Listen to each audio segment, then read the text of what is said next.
Hi, I'm Jeannie. And I'm Danny.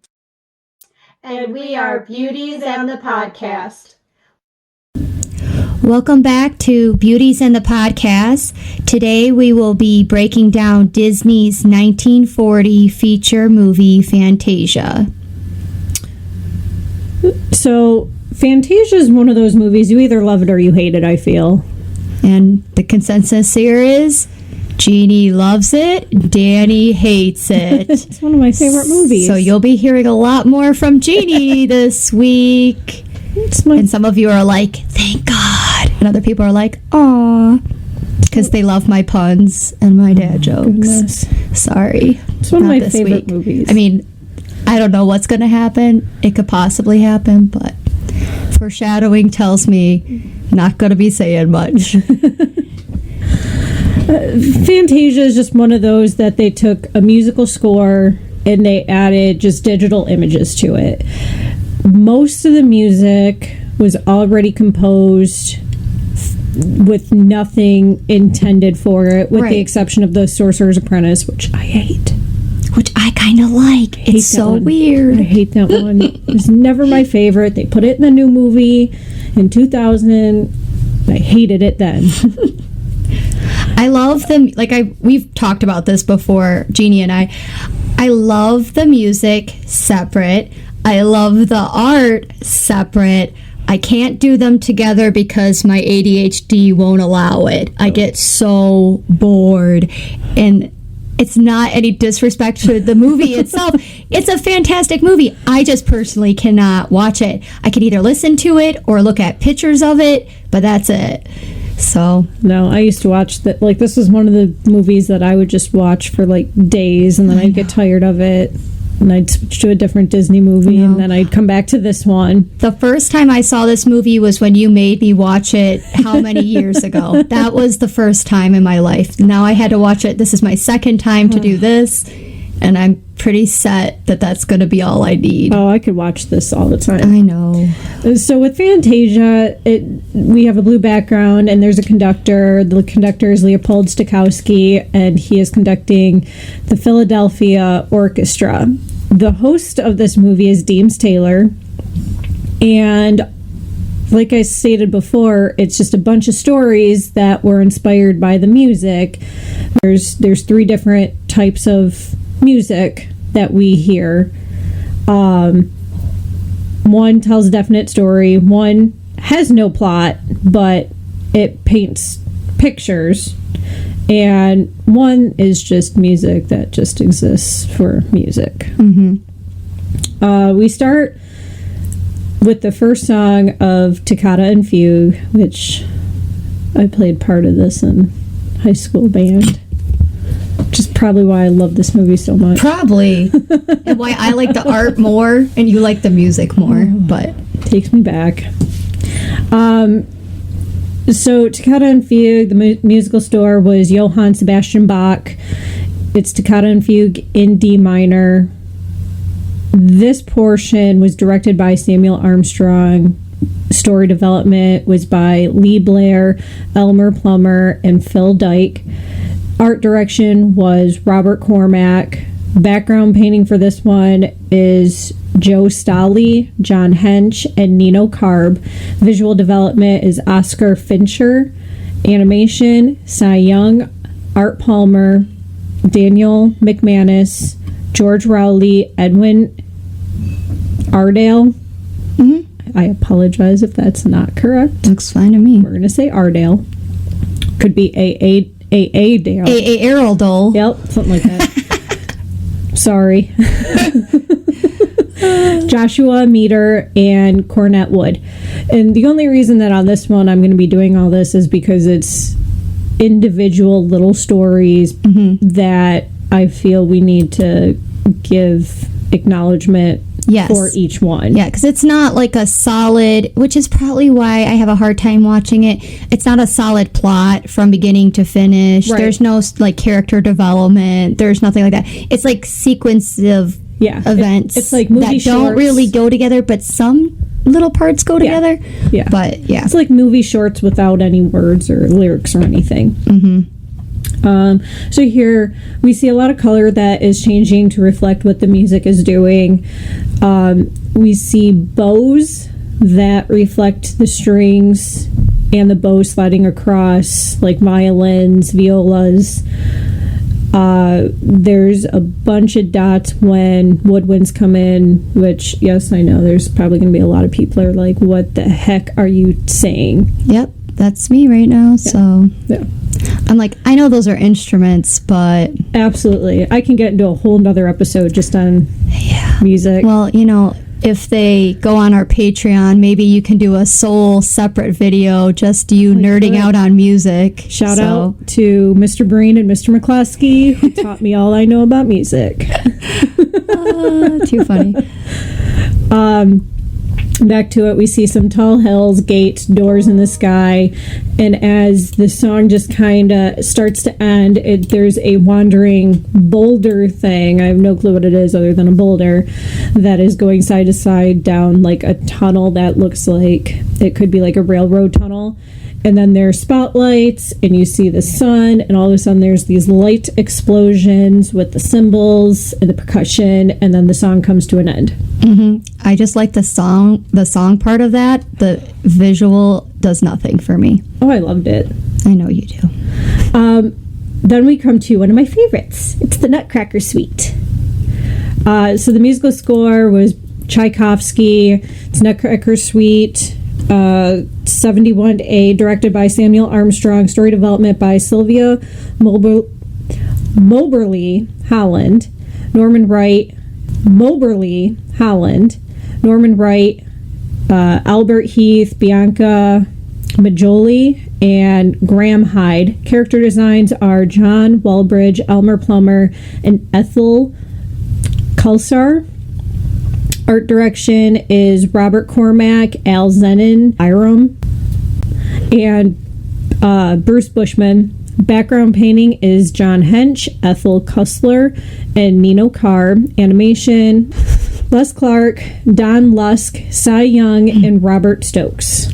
Choreography on this one was Jules Engel. So with this one, I love it. It starts with This little one's fairies. very beautiful. I do like this one. It's very beautiful. You got some little light fairies. And my favorite part is coming. They're Mushrooms. That's after the fairies. The Yes. fairies make everything glisten and sparkle. It's springtime. Everything is waking up from the winter.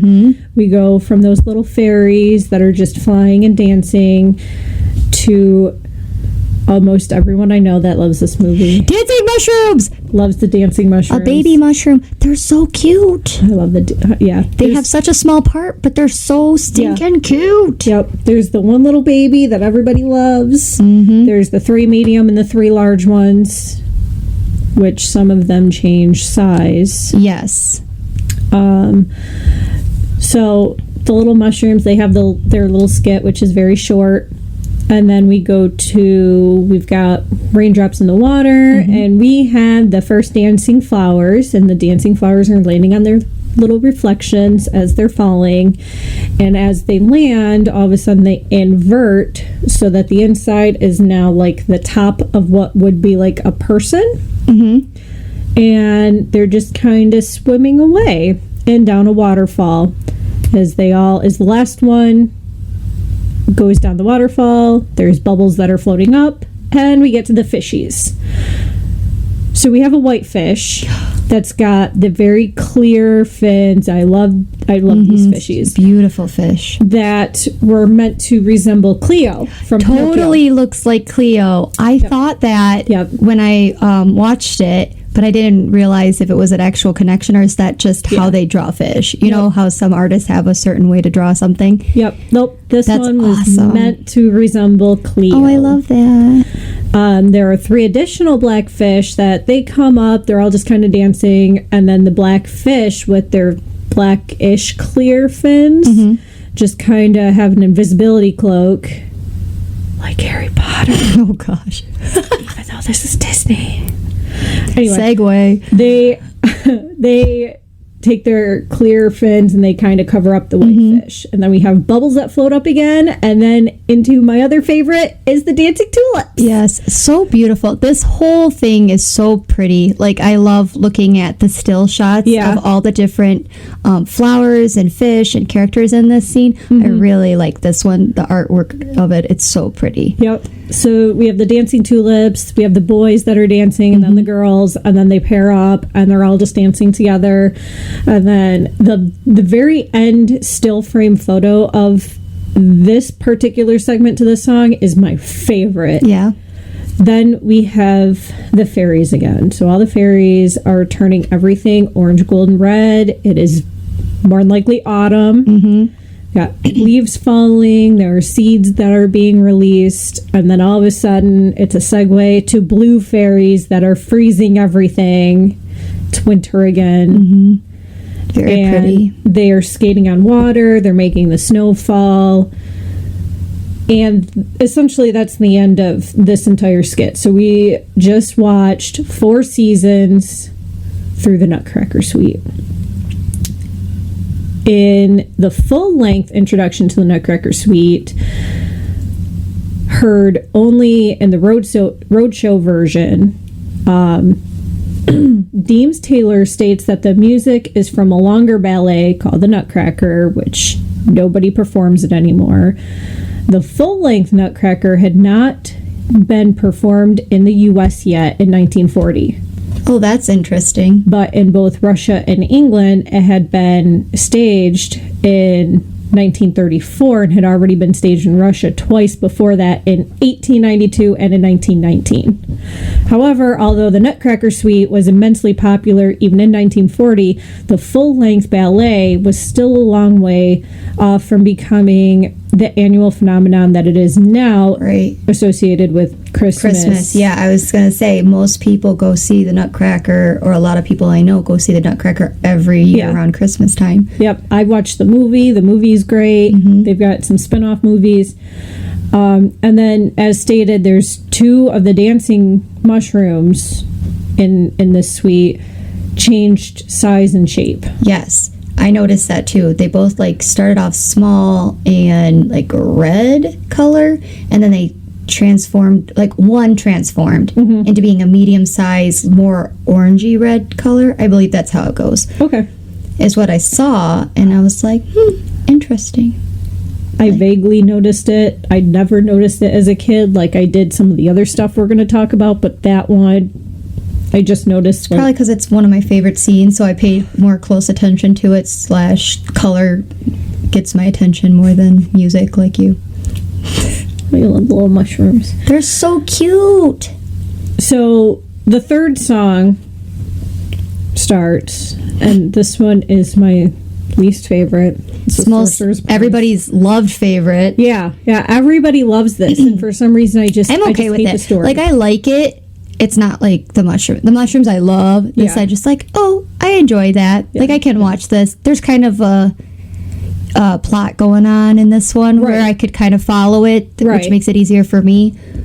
So the Sorcerer's Apprentice had to have been so popular because it made it into Fantasia 2000. We'll discuss that in a video for Fantasia 2000. The musical score was by Paul Dukas, directed by James Algar, story development by Pierce. Wow, that family's original. Set their child up for success. Be like, my name's Pierce. All they have to do is add one more letter to the last name. It'll be so easy for them to learn how to spell it. Charles Filippi and Zach Schwartz. Background painting was Claude Coates, Stan Spohn, Albert Dempster, and Eric Hansen. Animation supervisors. Like the Eric Hansen? From the Muppets? Oh, I don't know.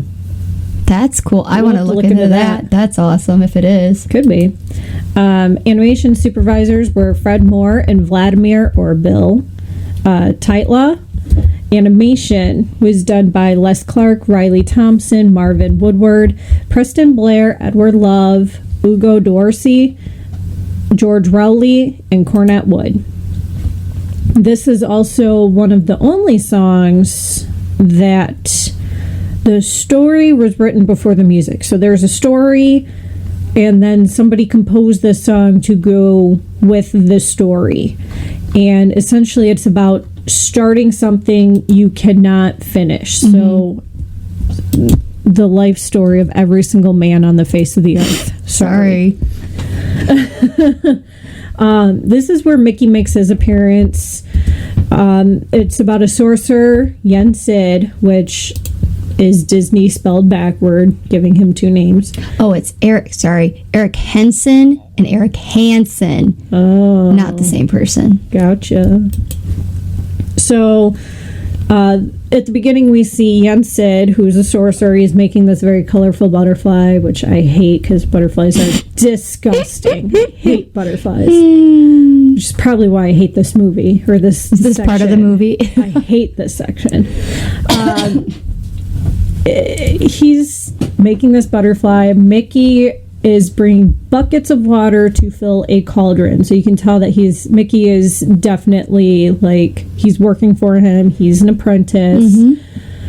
The sorcerer yawns. He takes off his hat, places it on his little table, and he goes off to bed and closes the door. Mickey watches him leave, like, walks up to, like, the stair area and makes sure he closes the door, and then just runs and grabs the hat. And he puts it on. And he enchants this broom, gives it two arms, the bristles make its legs, and he's directing this thing to pick up the two buckets. He's leading this broom to go get some water, and then he shows to dump the water into the cauldron. So then he's watching this broom to make sure this broom can, go back and forth several times to fill up the rest of the cauldron for him, because Mickey just doesn't want to do it. He sits down and he falls asleep, and he has a dream. He's got very powerful dreams, to where he is commanding the stars and the water, and as he's doing all this, it's like he's in control of the universe at this point. And as he's at the top of a mountain in his dream, controlling the water, all of a sudden real water is splashing him in the face, and he's floating on his chair, and he wakes up and he's pretty much swimming because there's so much water, because the broom had overfilled the cauldron. So Mickey tries to stop the broom, but he doesn't know how, because he's not an apprentice, or he's not a sorcerer. He's just an apprentice. And he probably doesn't know much, considering he's only just filling cauldrons of water at this point.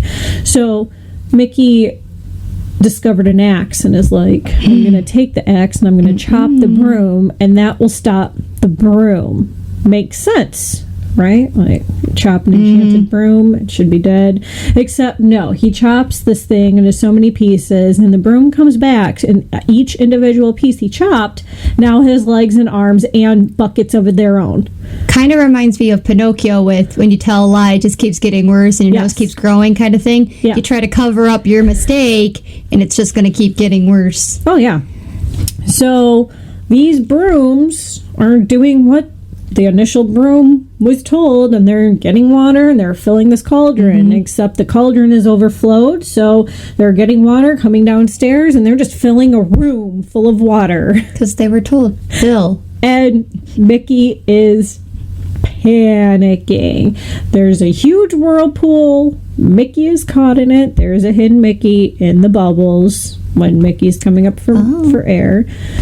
And then all of a sudden, probably by this commotion, Yen Sid wakes up, comes downstairs and see, what's happening. And I mean, I'd be pretty furious if my entire downstairs was now nothing but water. So Yen Sid does what he does, and he makes all the water disappear, and everything returns to normal. He walks down the rest of the way, and Mickey's just kind of cowered there, and he just kind of gives him his hat back, and the tip of the hat's kind of knocked down at this point, so he takes the tip, puts it back, gives him the hat, and the sorcerer just looks so mad. And then he takes he gives the broom to Yen-Sid. Mickey just kind of slightly sneaks past him, but not before Yen-Sid takes the broom and just hits Mickey in the bum with the broom, and then he runs off. So this scene reminds me of The Sword and the Stone, where they have the apprentice working in the kitchen, cleaning dishes and mopping and all that stuff, and they cast the spell and make it all do the work to go off and do what they needed to do, and then come back and it's like they've gone crazy. It's so similar. I wonder if when they made the Sword of the Stone, they thought about this moment, especially when they were drawing Merle. Yes, and a lot of the other stuff. Yeah, we'll have to find that out when we get to the source or to the Sword and the Stone. So this one, there's a couple mistakes in this one.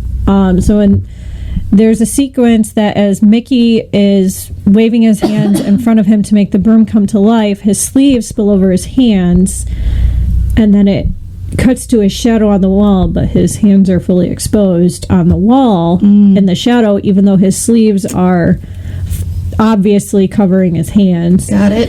And there's another one where Mickey walks toward a stone wall. His shadow grows larger, but it should grow smaller as he's walking further closer to the light. Right. This sequence also changed the way that Mickey Mouse was drawn. So Walt created Mickey back in 1928. Wow. And obviously the character evolved. He's still evolving. He doesn't look anything like he did when he was first drawn, and you can even tell he doesn't really look a whole lot like he did in this sequence either. He's changed so much. And from the first appearance in Steamboat Willie, we should do an episode on Steamboat Willie. We should. Fantasia marked probably one of the most biggest changes that was changed. The guy in charge of this was Fred Moore, that he made the majority of the adjustments to Mickey. And one of the biggest things is he gave Mickey pupils for the first time instead of just black ovals. He also shortened Mickey's nose, and he now gave him his white gloves. Okay. So Stokowski didn't really want Mickey to be the lead in this one. So The Sorcerer's Apprentice, it kicks off Fantasia with Mickey in his iconic blue hat and the red robe. However, if Disney had listened to Stokowski, it would have been different. And according to the book, Walt Disney's Fantasia by John Callahan, Stokowski wrote a letter to Disney suggesting that Mickey is not right for the apprentice role at all. And what would you think of creating an entirely new personality for the film instead of Mickey? A personality that could represent both Stokowski and Disney. Or, in other words, someone that would represent in the mind and heart of everyone seeing the film their own personality, so they would enter into all the drama and emotional changes of the film.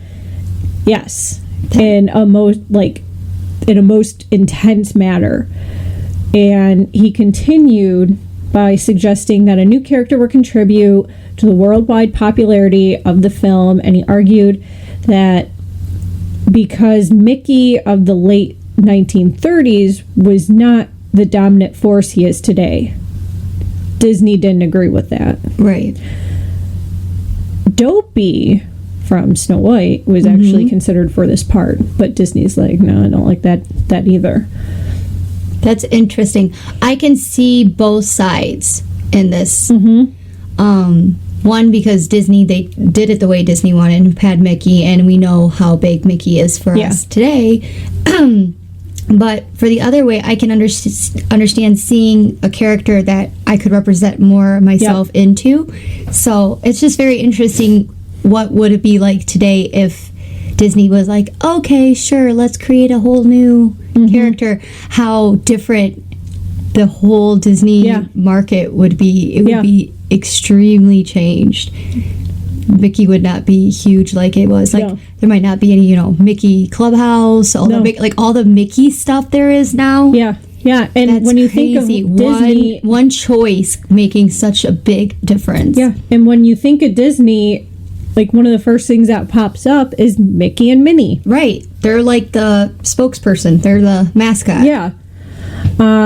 So the character for the sorcerer was inspired by Disney himself.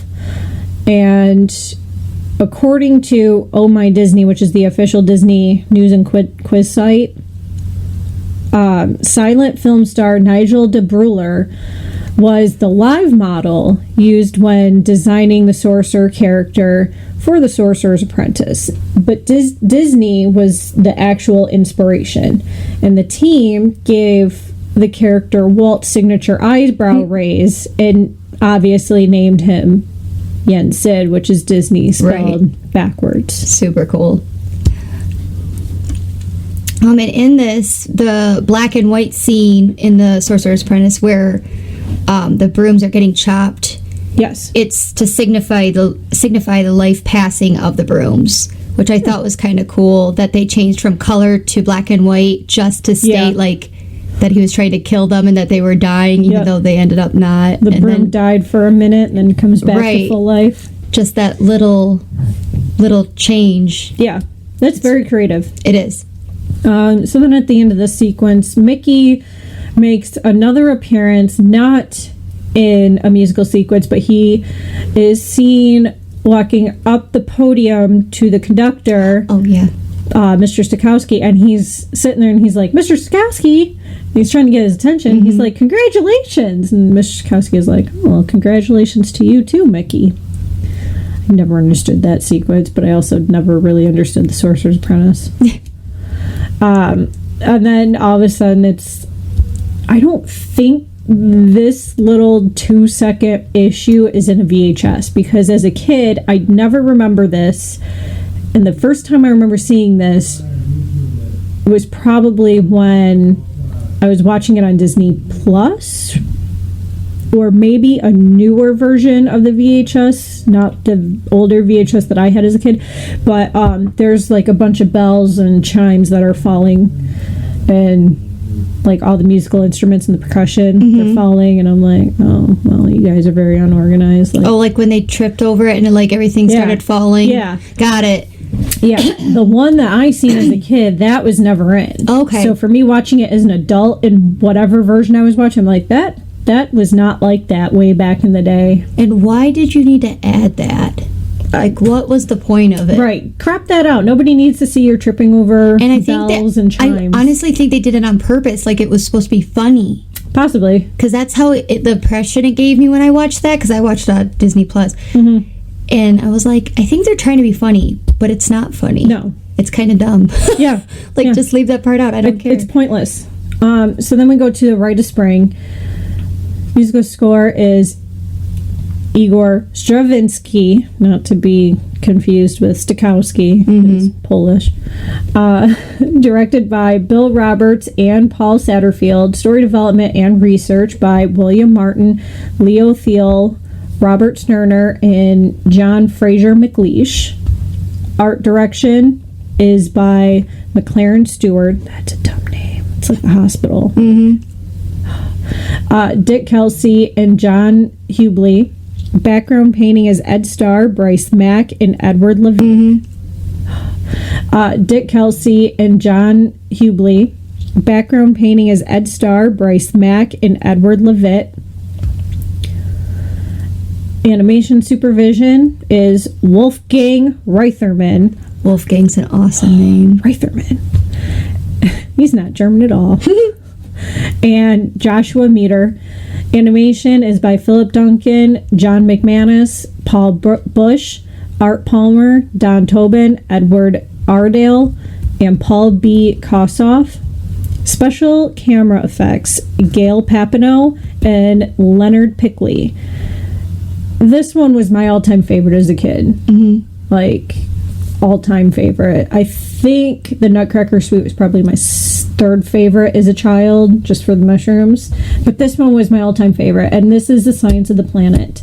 And it begins by looking at space. You see a galaxy, and it starts zooming in. So you start to see like various gases, cloud matter. You see the sun. You see the fire from the sun. You got meteors. You got some planets, and then you got the Earth and its moon. And you're zooming in on Earth and its moon. And all of a sudden, you have on Earth, you got volcanoes and cloud matter and lava and smoke. And this is literally like the dawning of Earth. And you've got lava flowing, it's making a river, it's flowing until it reaches the edge, and it creates a lava fall.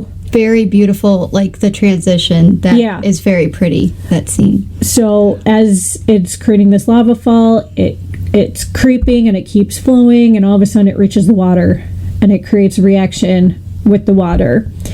And then it kind of just goes into the water, and all of a sudden we see all these tiny little organisms. We have amoebas.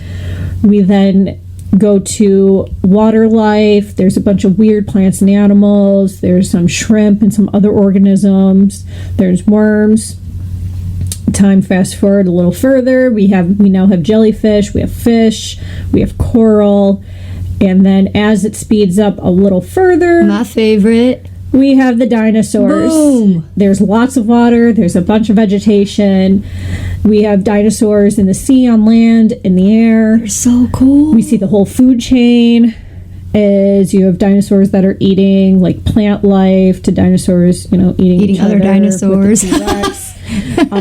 We have just so many ecosystems, and it starts to rain. And as it starts to rain, what is meant to be a bully is the T-Rex, which I think is like the perfect way to describe a T-Rex. And he's trying to find food because he's hungry. He takes down one of my faves. Not happy about it. Yep. So he's trying to find whatever. Every other dinosaur is flying away, walking away, hiding, running, swimming, doing what they can. And then he just goes after this poor little Stegosaurus. Stegosaurus. Yeah. Which Stegosaurus put up a good he put up a really good battle. I know. He hit him with his tail a few times, and I thought for sure. Yeah, I thought like for a kid when I first saw it, I'm like, oh, T-Rexes are overrated. Stegosaurus, he did not win. The T-Rex won, and he just kind of stands all proud and dominant because he just killed this poor little Stegosaurus. Everything returns to like this happy little ecosystem existence, and then all of a sudden time fast forwards again, and there's a drought. Everything's a desert. There's no food, there's no water, there's no nothing, and all the dinosaurs just have to walk to find food and water. And they walk and they walk and they walk. There's mud puddles. There's dinosaurs getting stuck in like what was a pond, but they're now mud puddles, and they're getting stuck. And then it fast forward, and all you see is bones because all the dinos died. If you did not know that, this is a horrible spoiler, but all the dinosaurs died. Just so you know, there's no dinosaurs left. Just saying. If you're like 5 years old and you're listening to this, I am sorry. So sorry. Then all of a sudden there's a solar eclipse, and as the moon starts covering the sun, there's earthquakes. A ton of earthquakes, which this one in this sequence, this part scared the crap out of me as a kid. Like I could imagine. It was the noise. It was going from the music is very quiet, it's very somber, dun, dun, dun. And then all of a sudden the earthquakes, the noise that just protrudes, just hurt. It used to hurt my ears. Like it wasn't. This part wasn't music to me. Yeah. It was scary. Now I know it's music, but yeah. So after all of a sudden we have the earthquakes, we got landmass separation, we see mountains forming, and then all of a sudden water comes flooding back in. And at the end of this, it's the end of the solar eclipse, and then the sun sets. So in this one, there's a few other mistakes in the film. So if you're a paleontologist, you would notice We're this. really into dinosaurs. That is true. Other than that, you're not really going to notice that a lot of the dinosaurs were actually from just different time periods. Yes. They weren't from the same period.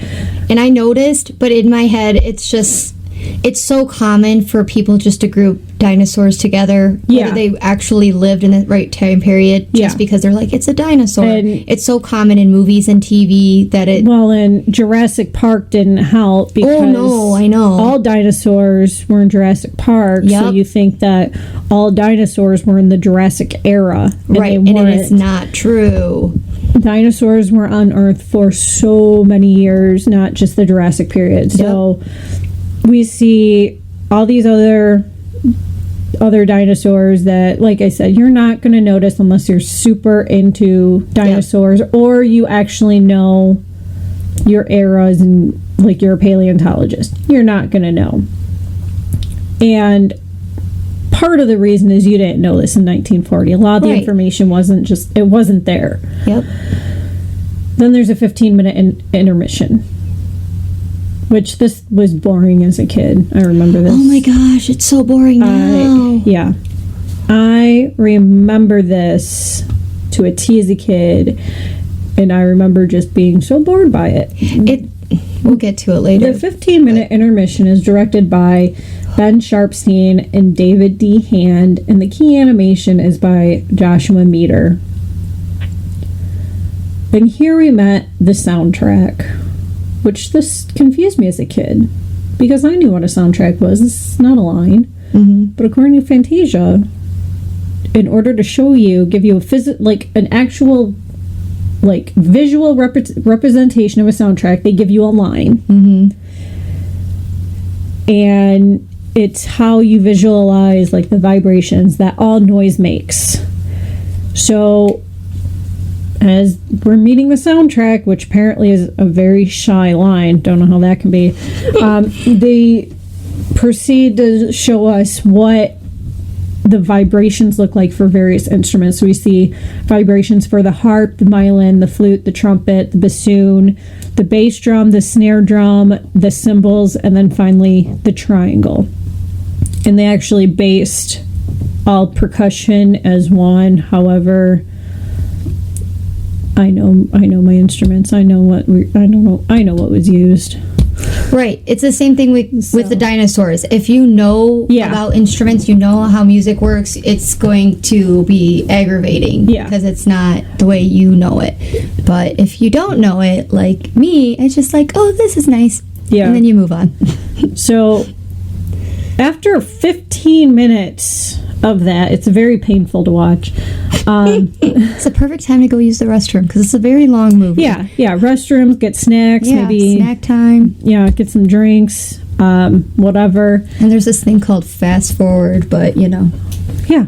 Then we go to our next song, which is the Pastoral Symphony, which is Symphony Number 6, which this was probably my second favorite as a child. So it was the dinosaurs, followed by this one, followed by the Nutcracker. Mm-hmm. This one, musical score, is Ludwig van Beethoven, Symphony Number 6 in F.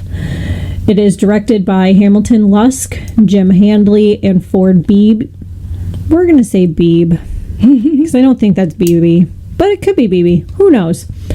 Story development by Otto Engler, Webb Smith, Erdman Penner, it's a horrible name, Joseph Sabo, Bill Peet. Story development by Otto Engler, Webb Smith, Erdman Penner, Joseph Sabo, Bill Peet, and George Stallings. Character designs were by Adro, John P. Miller, Lorna S. Soderstrom. Art direction Hennessy, Kenneth Anderson, J. Gordon Legg, Herbert Ryman, Yale Gracie, and Lance Noley. Background painting was Claude W. Richard Anthony, Arthur Riley, Gerald Nevis, Gerald something, Roy Forcum. Animation supervision was Fred Moore, Ward Kimball, Eric Larson, Art Babbitt, Ollie Johnston, and Don Tosley, depending on where you're from. Animation, Bernie Wolfe, Jack Campbell, Jack Bradbury. I wonder if he's related to Ray Bradbury. Oh, that's interesting. Yeah. James Moore, Milton Neal, Bill Justice, John Elliott, Walt Kelly, Don Lusk, Lynn Carp, Murray McClellan, Robert W. Youngkist, and Harry Hamsel. So many people in this movie. Mm-hmm. And this one starts with it's very Greek-like. It's Greek and Roman. That's what I was gonna say. Is this the Greek one? Because I like the Greek one. Yes, okay, I like the Greek one. This is the one that starts. You see very beautiful mountains. There's some flowers, some grapes. You got little unicorns that are running, and you got fawns playing music, and then you see the flying Pegasus horses. It's kind of girly in a sense. It reminds me of My Little Pony. Yes, But they're Pegasus. Not. You've got little babies. You got a blue, pink, and yellow baby, and then you've got a black and white daddy. They're all flying, and they meet their new little baby. I'm assuming this one's going to be a boy, but I don't know, just because he's black and white. But I don't know. And then the white mama, and they all just kind of get up. Even the little black and white guy, who you could tell is like just born, like he can barely fly, but they make him fly, and they just kind of fly around. They land on the water, and then more flying horses come in, and they all join them in what looks like a lake. Then we go to the female centaurettes, Which are beautiful. that are all bathing. I'm so surprised that they're all topless. Yes, they are absolutely topless in this. Yep. You've got little naked cupids that they're just kind of... A lot of nakedness going on in this one. It's a lot of nakedness in this. And then the little cupids all of a sudden see the men centaurs coming, so they help prepare all the ladies to look their best. So you've got the little cupids that are bringing over like lily pads and tree bark and flowers. And they're doing their hair. Yep. And they're dressing them up. Yep, braiding their tail, doing everything. And this is where, in the uncensored version, which I have never seen the uncensored version until I looked it up on YouTube, that's got little... It's got a racist scene. Yep, it's got a racist scene all through this little portion, which we will discuss in a minute. But this is where the first sighting is. And we've got... So... The cupids are helping the centaurettes, and they just kind of get everybody paired off. Mm-hmm. Which we've even mentioned briefly that as they're pairing off, they're kind of pairing off color for color. Yes, I noticed the color coordination between the males and the females. Yep, for so sure. like the blue ones are paired with the blue ones, the orange ones are with the orange ones, the peach ones are with the peach ones. Which is also kind of racist. It is. So as they're all kind of pairing off, the cupids have to help one little pair because they just couldn't find each other. Not sure why, but She just gave up hope. She was so sad. And they're like, we have to save her. So everybody gets paired off. They all kind of just go do their thing, and then the cupids fly off, except for one little cupid that's peeping Tom and is watching him. As He's the Jiminy Cricket of the scene. Little perv. His little butt becomes a heart. So after everyone's paired off, and this scene just kind of comes to a closed curtain with the little cupid butt, all of a sudden we see the centaurs and centaurettes. They're dumping grapes, they're making wine, the fawns are playing music. There's Bacchus and his donkey, which is the god of wine. And we'll get into the mistake with Bacchus in a minute, too. And then we get to... There's two black centaurettes that they are not... All the other centaurs and centaurettes, their legs are horses. Mm-hmm. One color. Yep. Solid color. Single solid color. There's various colors. Like, there's blue, purple, pink, peach, yellow. But I always liked them. They have makeup. They're very pretty, in my opinion, and they stand out to me. They stand out more than the other female centaurettes. Yeah, it kind of is like the other centaurettes are pastel. Yes. And very watercolored, Yep. like soft. And then the zebra ones are very bold and they stand out. Like, Yeah. they're really cool. Yep. So we see Bacchus. We see his donkey. Of course, Bacchus is drinking. The Well, he's happy the god little of wine, donkey. so- Yep. The happy little donkey is. I love him. He's one of my favorite characters in the whole movie. And then all of a sudden, the party must end at some point, and the sky goes dark. Winds start picking up, and everyone takes cover. And as everyone is taking cover, we all of a sudden see Zeus and Vulcan. Vulcan is making lightning bolts for Zeus, and then Zeus is throwing them at Bacchus.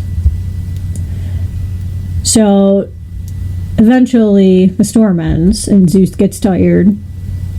So he rolls over in his little cloud and goes to sleep. Vulcan throws one last thunderbolt, and then all of a sudden everything is light. We see Iris, which is the goddess of rainbows. She flies over. Everyone comes out. They dance in puddles. The cupids and the flying little horses are just flying around the rainbow. They all go into the water. So excited about that rainbow. And then all of a sudden we see Apollo, which is the god of the sun. He's driving his chariot and the sun is setting. And then we see Morpheus, who is the god of sleep, and Morpheus is flying over, covering the sky in the cloak of night. And then all of a sudden the final goddess we see is Diana, who is shooting her arrow of stars, and everybody is going to sleep, which will mark the end of that skit. There are so many mistakes. There are just so many. And I mean, again, if you don't know Greek history, Right. it's a lot of that in this movie. If you don't know, Right. it's just a movie to enjoy, and you're Right. not going to be bothered by Right. stuff. But if you know about certain things, then you're going to be like, they did that wrong, Yeah. and they did that wrong. Yep. And I didn't know, like, I like Greek history and things like that, but I don't know this goddess is for this and this goddess for that. So when you were telling me all this, I was like, that's cool. Like, Yeah. it's interesting to me. So Bacchus, Vulcan, and Diana are all Roman. They're Roman gods and goddesses. Okay. Zeus, Iris, and Morpheus are Greek. Oh. So they kind of mixed in the Roman and Greek mythology. At Probably least thinking the nobody's names. going to know. Right, at least the names, because they both have the same gods, they just have different names. Right. So they just kind of mixed up the names. I mean, there wasn't Google back then, so they couldn't be like, is this the right name? Correct. And the only reason we know that this was a mistake is because Deems Taylor, the announcer, announced it like this beforehand. So I noticed this as a kid, and I was very confused as a kid. And then growing up and watching it, like I said, because the VHS I had as a kid must have been a lot older than the VHS I have as an adult Yeah. that I bought from a Salvation Army. Right. Because in that one, like I said, there was stuff in that VHS that were not in the VHS I had as a child. And this was the biggest thing as a child that bothered me. The little Pegasus foals, as they're jumping in one by one into the water, they change color. They don't do that now. They fixed it. Really? I feel like the Disney Plus one, they changed No. colors. No, I paid attention. Trust me. Really? I paid attention like a hawk. 'Cause Yeah. I feel like they changed colors too. No. So the blue one jumps in and he becomes orange. And then yeah. Or at least the blue one or an orange one will surface. The blue one will surface, but then it resurfaces. Like the blue one will become a black one. Like the blue one jumps in a couple times. The orange one will pop in. The pink one goes in, and the pink one will come up as like a yellow one, and I'm like, y'all don't remember what you just put into the water? Like, you just animated a horse going colored in. water. It's a rainbow. It's coloring them different. Confused me a lot as a kid. Yeah. So anyway, so they ended up fixing that, and the little Pegasus don't really change color in the newer remakes of them, or when they redid these. So when Iris is sweeping the rainbow over the sky, there's a mistake. And like I said, this might be only in the version that I seen as a kid. Because I did not catch this. I also didn't go back, but I did not. When Iris is sweeping the rainbow over the sky, there's a mistake. And like I said, this might be only in the version that I seen as a kid. Because I did not catch this. I also didn't go back, but I did not catch this on the Disney Plus version. The rainbow's backwards. Like color order? Yes. Huh. Yeah, so That would be essentially the interesting to rainbow go look is at. kind of upside down. The color is upside down. Also, Bacchus is misnamed, equivalent to Dionysus, who's depicted as the young fit man. However, the fat drunken man is Silenus, or Silenus, and is the teacher and companion of Bacchus. Okay. So he's the mentor to Bacchus. So they kind of just gave either a mix-up because they didn't know the mythology properly, or I don't know. They thought it would look better. Who knows? Possibly.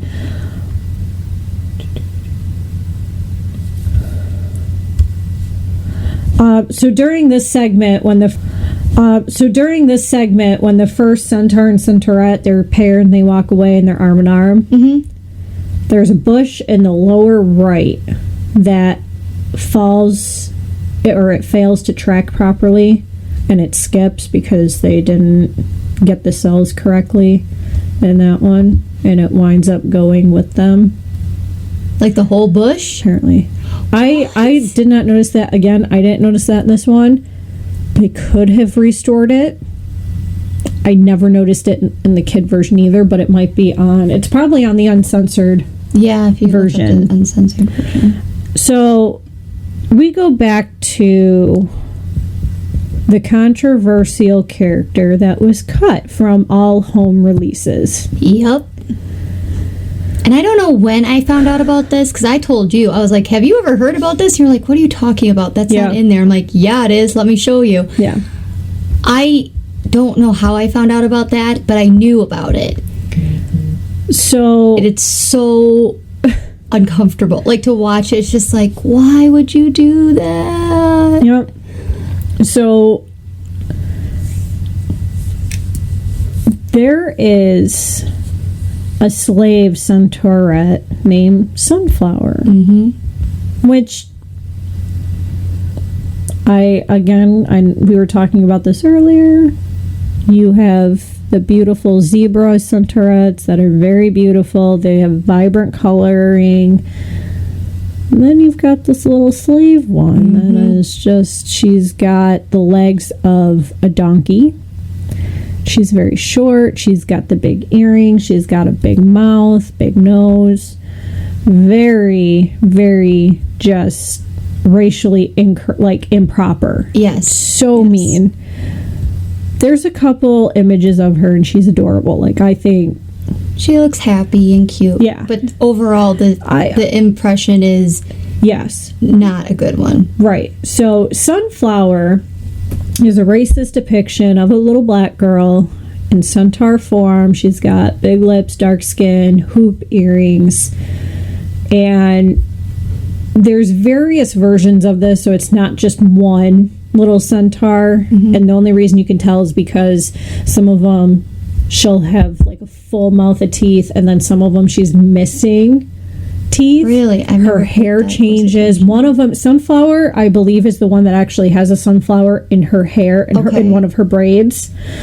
And then there's one that's got like 3 little braided pigtails sticking up. Yeah, there's, I think, 3 of these little girls in here that they're shown doing various things, helping prep the Centaurettes for the Centaurs.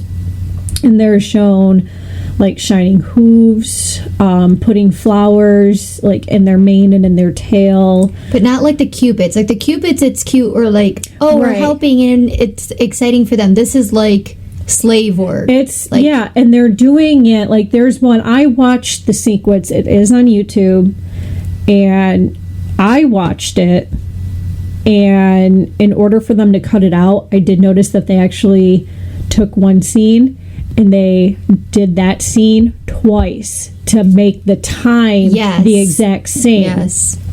But when I watched it, it's like there's one that she's like carrying like a flower rain. She's the only one that looked happy. The other, everybody else, or every other little sunflower, donkey, centaur, whatever they are, as they're polishing their hooves, it's like they're kicking at her as they're putting a flower in their tail. They're moving, they're whipping the tail at her, like they're mean to her. Mm-hmm.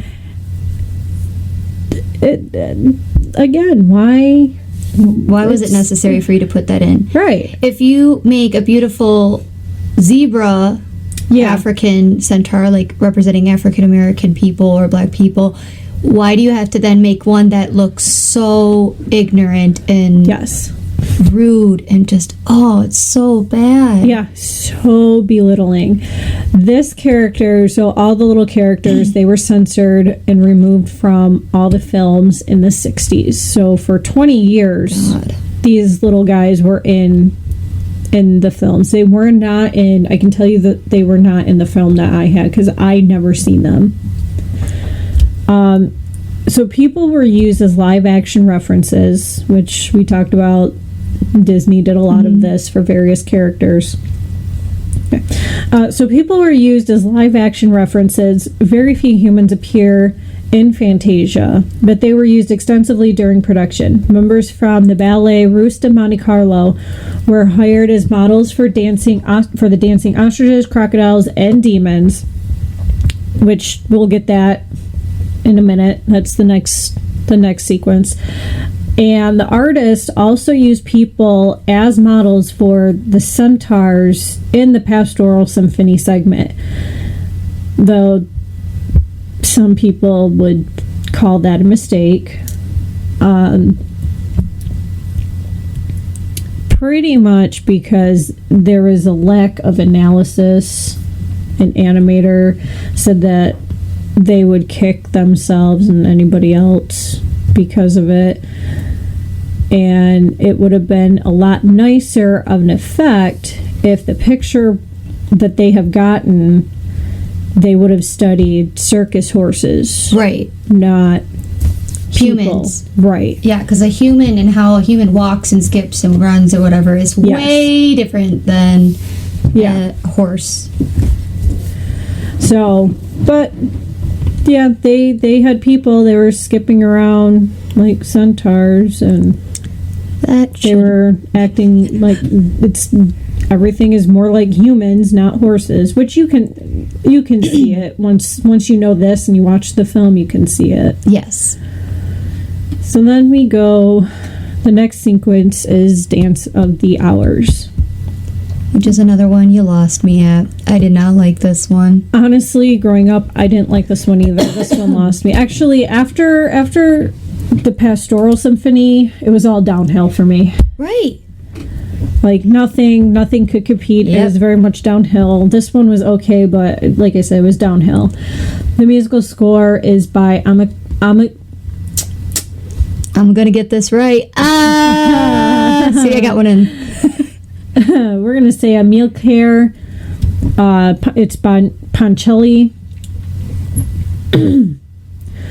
Okay, What did I skip? Oh, directed by T. He.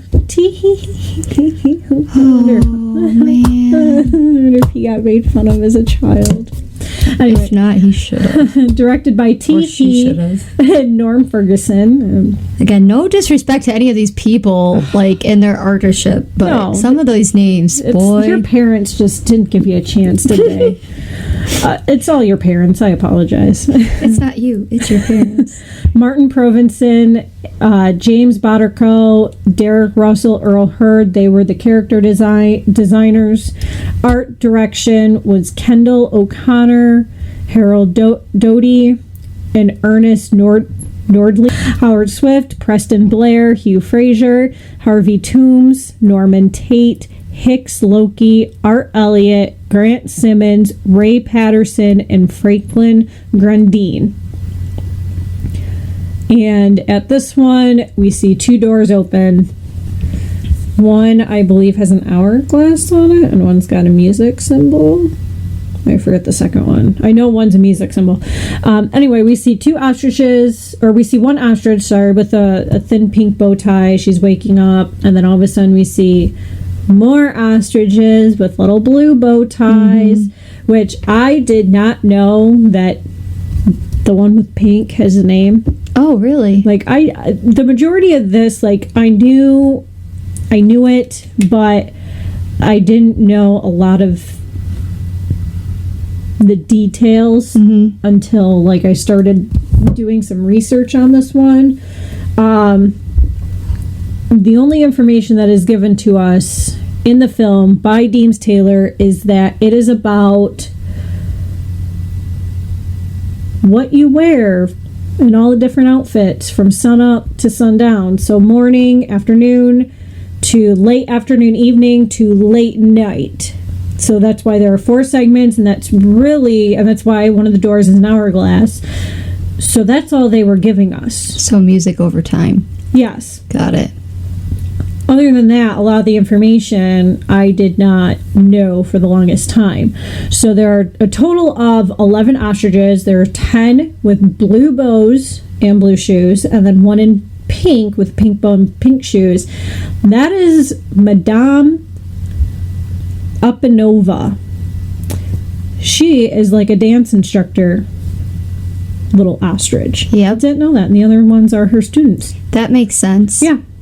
But growing up, I'm like, oh, I don't know that. Like, What's an Alpanova? What a name. yeah. It's like your head's up in the sky. Alpanova. So, yeah, it's like up and at 'em, everybody up. She's waking everybody up. Oh, that's true. Yeah. Yeah. So she is supposed to be a vain and somewhat ungainly ostrich. She's the leader of all these morning dancers, and it's distinguished with her pink bow and ballet slippers, which I don't see her as vain. She was always my favorite because of what happened. So she wakes up, they're doing all like the little morning ballet stretches, and they do this whole routine, and Madame gets this cornucopia of fruit, and she's passing each ostrich a piece of fruit. So you see them with like bananas and apples and whatever, and you see them swallowing them, and she keeps the grapes for herself, which, okay, you have grapes, everybody else got their fruit, you get grapes, you're the teacher. Okay, no, they steal her grapes. Rude. Like, she just wants to have her morning snack, and they try and steal it. Rude. So rude. Hated it. So all of a sudden, these grapes, as they're fighting over them, they land into this pool, and then you see these bubbles come from the pool, and the ostriches run away, and then all of a sudden a hippo is in the pool. Comes. So now you have 7 hippos, 6 with pink shoes and tutus, and 1 in yellow, which is Hyacinth Hippo. Didn't know that was her name. Who is a lovely and graceful hippo, who you will see I could not grasp this until I kind of watched it, and I'm like, oh, I see that. Falls in love with Ben alligator. We'll get to Ben later. Ben. She's the leader of the awesome. daytime dancers. It's daytime now, and is distinguished from her servant hippos because she is in her yellow tutu and ballet slippers, where everyone else is wearing pink. So the pink ones, they're going out to her. They hand her tutu. They powder her face. They give her makeup. She's still tired. Like, she's the most tired hippo ever. So they carry her and they place her on a little lounger. And then all of a sudden they just kind of walk away. And then all of a sudden there are 12 elephants in peach shoes. Which here we see elephant scene. Is that how you say it? Elephant scene. Like elephant, like elephant, and then scene. Like it's the scene, but it's spelled CH. That's so I don't think weird. elephantine is. I think elephantine is a better way to pronounce it than elephantine. That's true. I don't know. Anyway, she's a soft-footed elephant. She's the leader of the evening dancers. We're in the evening now. She is not distinguishable from any of them. They're all in peach. The movie says pink. It's peach, not pink. And none of them really have a significant role. So she's not distinguished at all. So it's almost like you don't even need to know her. Sorry. But they're drinking water and they're blowing bubbles out of their noses around the hippo. The bubbles kind of join together and they lift the hippo up, and then all of a sudden there's wind. And I don't know how wind can blow elephants away. But the wind blows elephants away, and then the hippo lands, and all of a sudden we hear 6 strikes, and the clock is striking 6 p.m.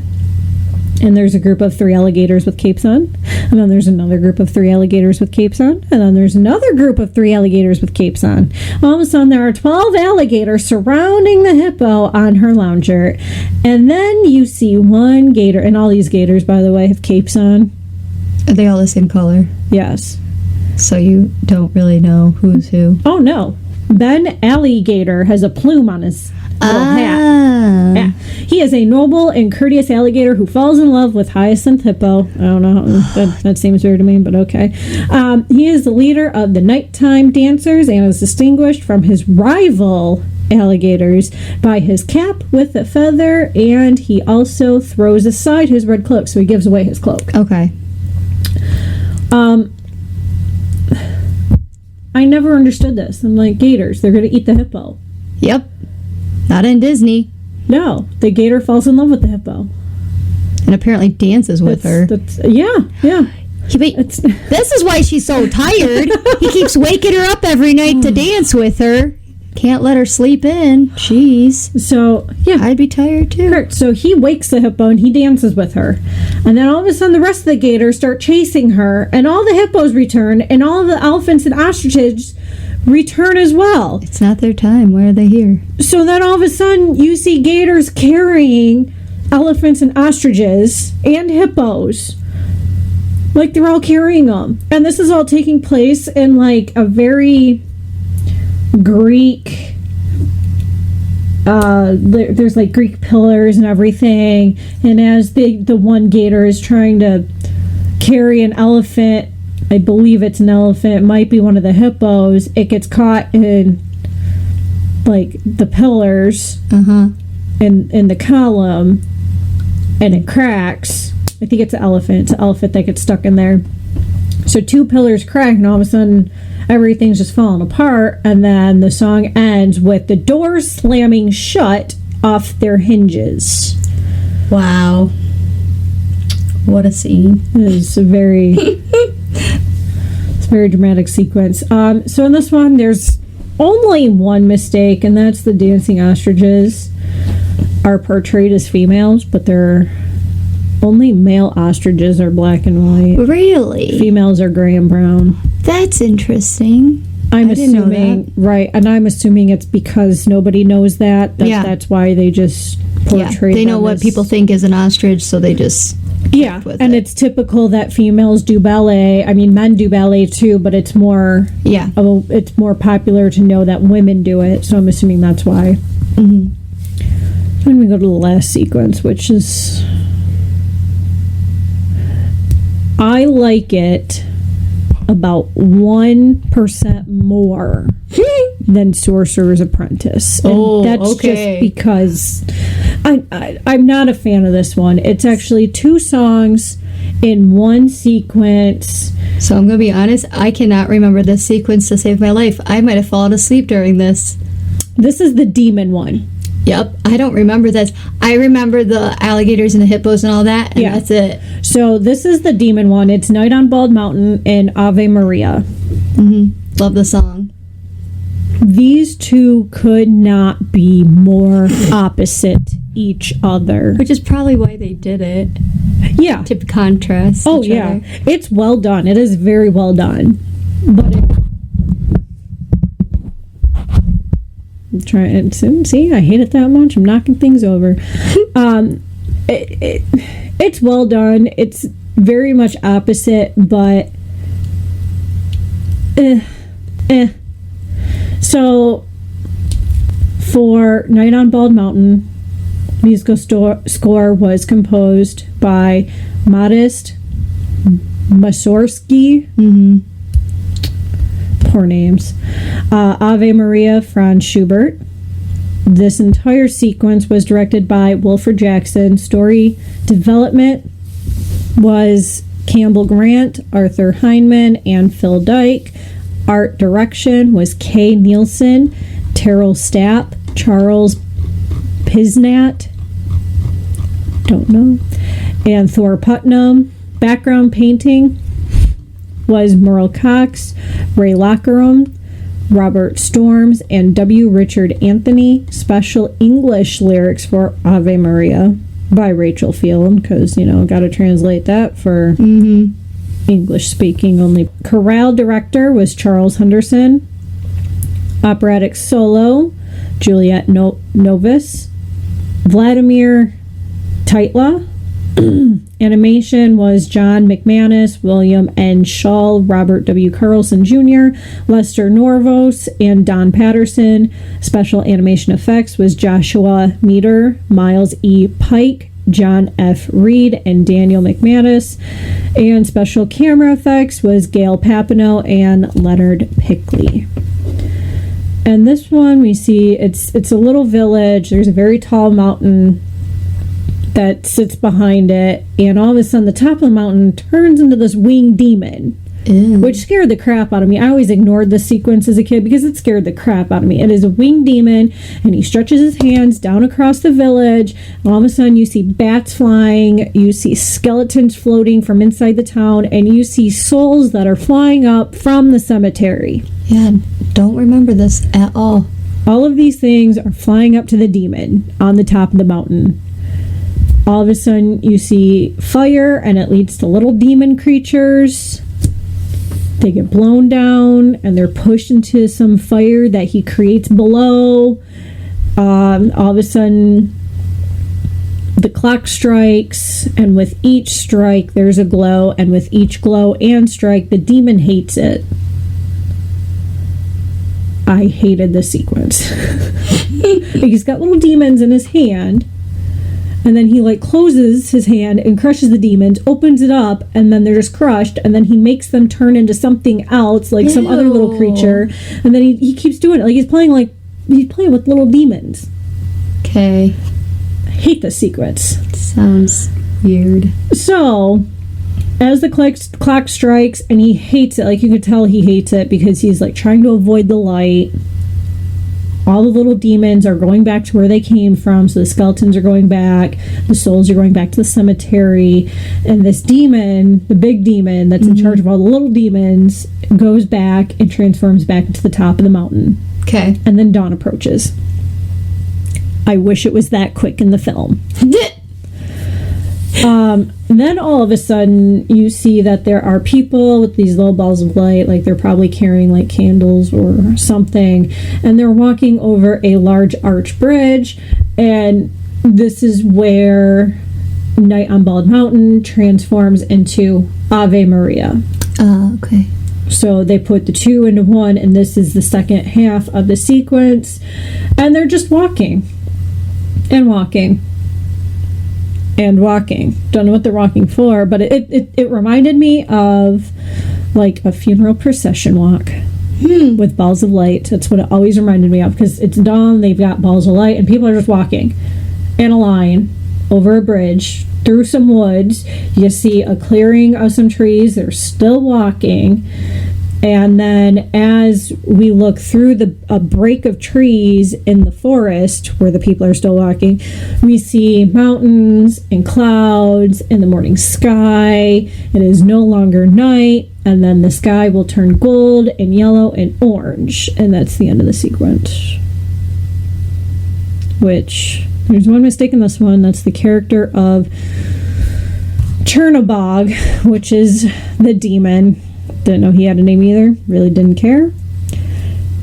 Apparently, he switches from having nipples to not having nipples. Ew. I never noticed that. Who's paying attention to this? I don't know, but I can promise you, next time I watch it, I probably won't pay attention because I'm going to ignore the sequence like I normally do.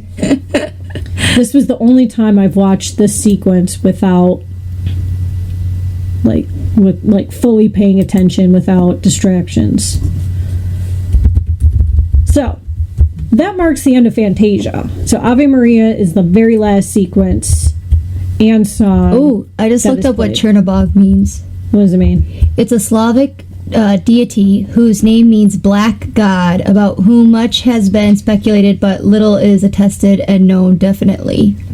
So kind of like the Crypt Keeper or whatever, the guy that comes and takes you from death, I think is what it looks like. Grim Reaper? Yeah, Grim Reaper. Thank you.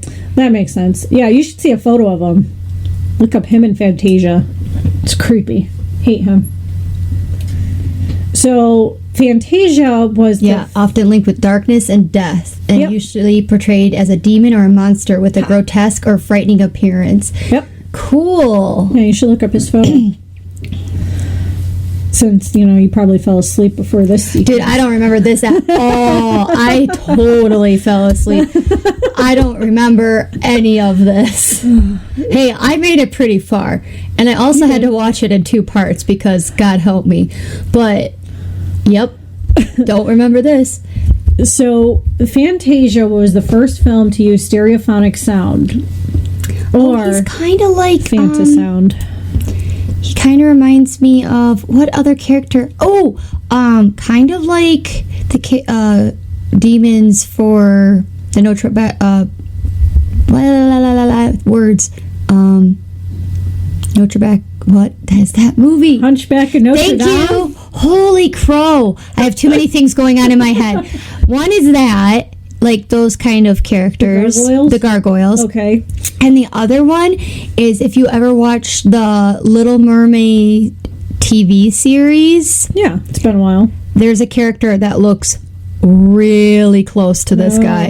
Like super close. I'll find a picture and show you. It's very close. Sorry. So the scope of the soundstage of Fantasia was too grand for just the standard theater setup in 1940. So instead of making a film that worked within the limitations of the technology that already existed, Disney and his team developed a way to upgrade theaters to match the concert experience of the film. So only 12 or so theaters across the country had to upgrade their equipment to show Fantasia in Fantasound, and this involved installing more speakers around the room instead of the few that were typically only placed behind the screen. And they installed the installation at the Broadway Theater in New York included 90 speakers. Whoa.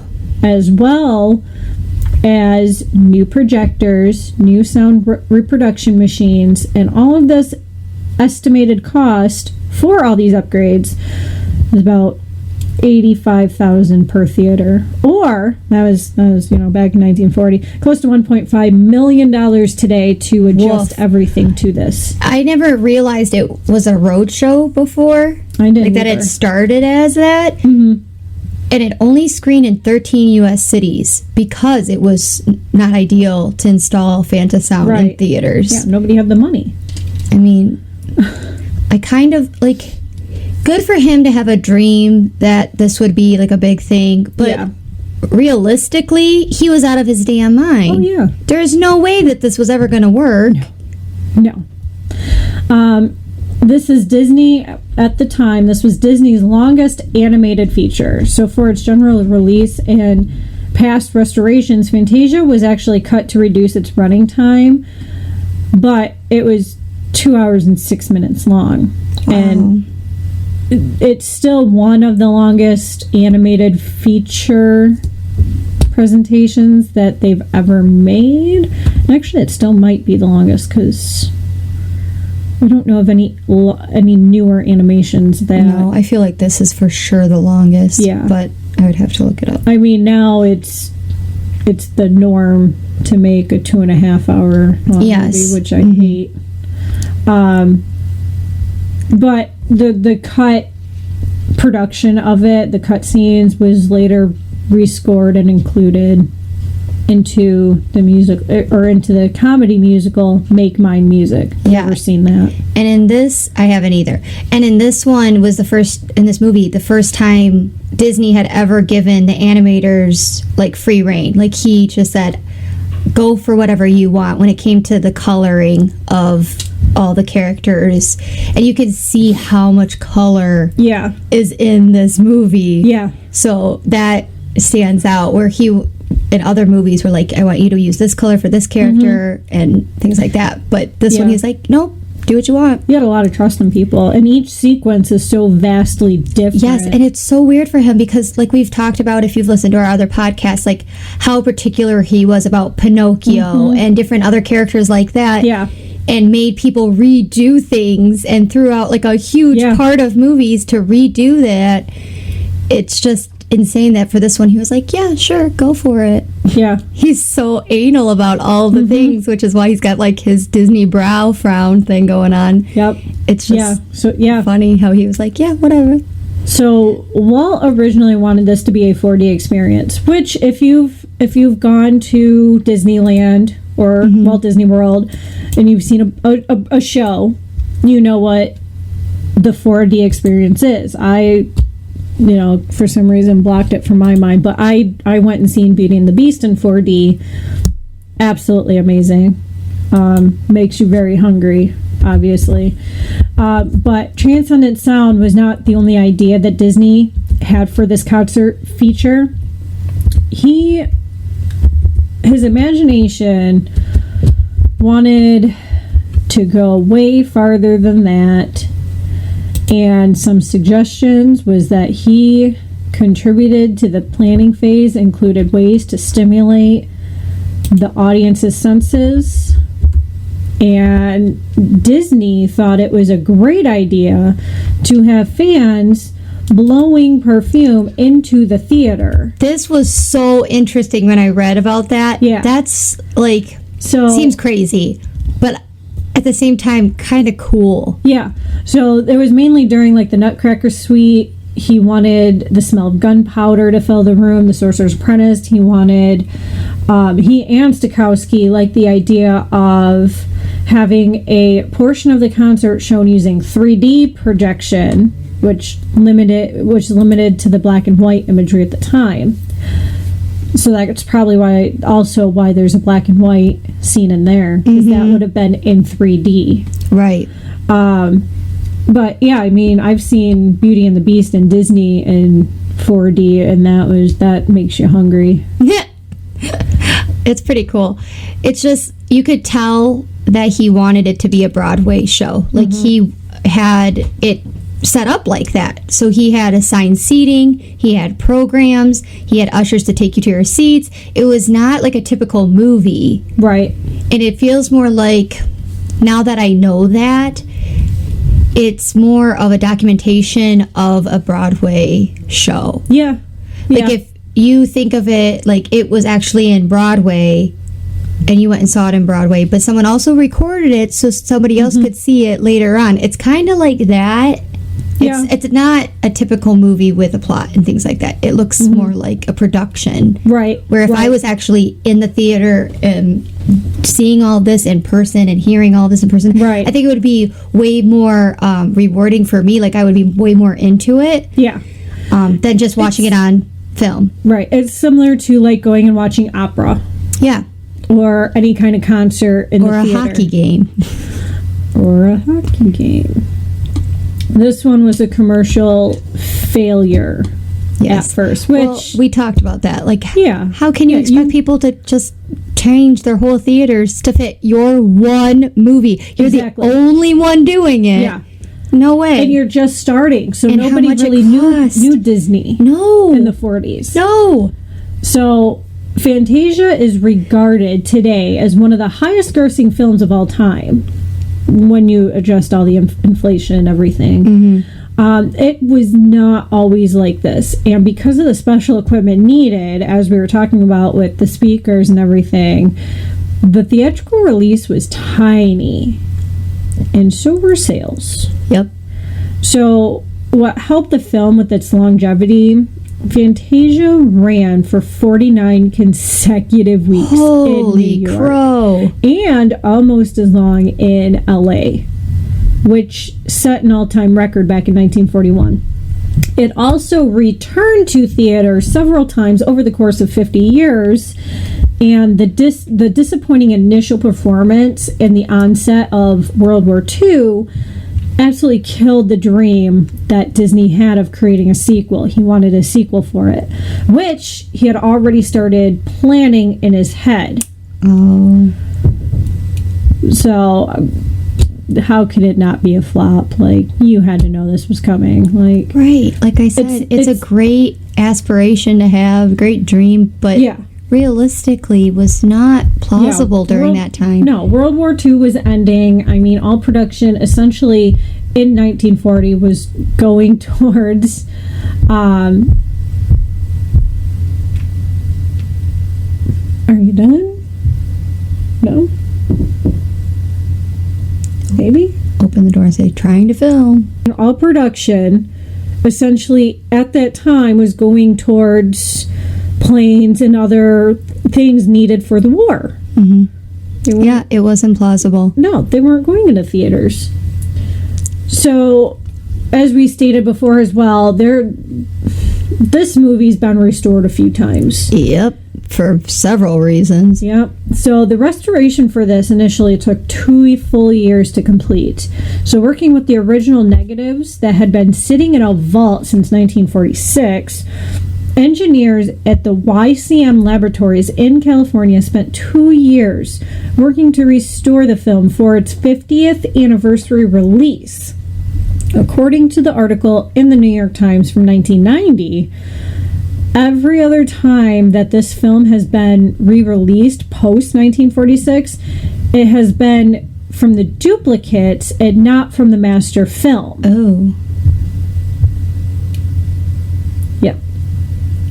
So I don't even know anybody that's really seen the original film. Right. We've always, watched probably the 1960 because they cut out Sunflower. So in 1946, master duplication technology was not really that great, and restoration expert Pete Commandy said, so we're talking about a Xerox of a Xerox of a Xerox. Right. So the restoration team had to work from 2 incompatible formats for the negatives. So restoration of Stokowski's music alone was a 6-month-long process, and Disney sound engineers had to work from a copy of the soundtrack because the original disappeared and nobody knows what happened to it. This movie seems like it's more headache than it was worth, in my opinion. And even after that long process, not everyone was happy with the work that was done. They mucked everything up. Disney art director Ken O'Connor told the LA Times that The ice fairy cobwebs were made a brighter yellow. The torches, oh, they're torches. Oh. Same thing.